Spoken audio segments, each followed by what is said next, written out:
Two friends were out on a long mountain hike. During their trek, the friends had an argument. One of the friends slapped the other in the face. The one on the receiving end of the slap was hurt, but without saying a word, he wrote in the sandy path, "Today, my best friend slapped me in the face."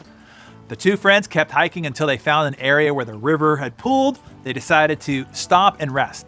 As they waded into the refreshing pool, the friend who had been slapped got stuck in the mire and started drowning. But his friend saved him. After he recovered from the near drowning, he wrote on a stone, "Today, my best friend saved my life." The friend who had slapped and saved his best friend asked, "After I hurt you, you wrote in the sand, and now you write on a stone. Why?" The other friend replied, "When someone hurts us, we should write it down in sand where the winds of forgiveness can erase it away.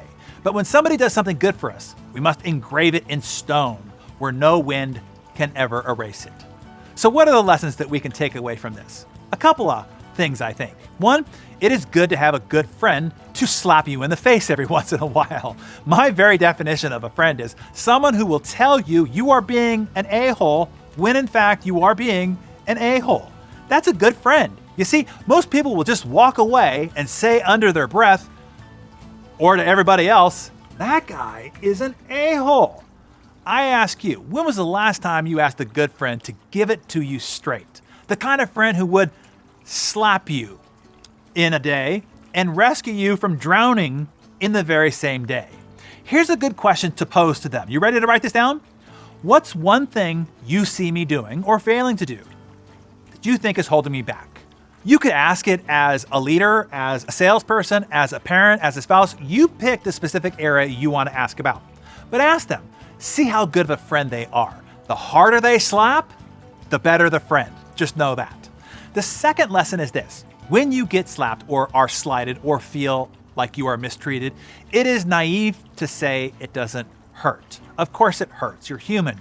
You are allowed to feel hurt. It's normal. But write your resentment in the sand. Don't etch it on your heart. Let the winds of forgiveness eventually erase the hurt away. I talk with so many people who still hold grudges and resentments from instances that happened long ago. So long ago that the perpetrator themselves wouldn't even be able to remember the encounter, but the long-suffering victim continues to harbor the bitterness. The problem is that they wrote the rancor of the moment on the wrong surface. So remember, a slap, write it on sand, not stone. A rescue, stone, not sand. There's a tragedy in getting those backwards. So Darren Daily Community, who has slapped you in the past that you need to break the stone the hurt is written on and rewrite it in the sand? Maybe a way of taking action on this is to send them this Darren Daily and tell them that you are writing their name in the sand today. They'll get the message when they watch. And on the flip side, send today's Darren Daily to a few good friends and ask them to watch and then shoot you back the answer to the question, what's one thing you see me doing or failing to do that's holding me back in a particular area? Tell us which of these actions you'll be taking today in the comments below.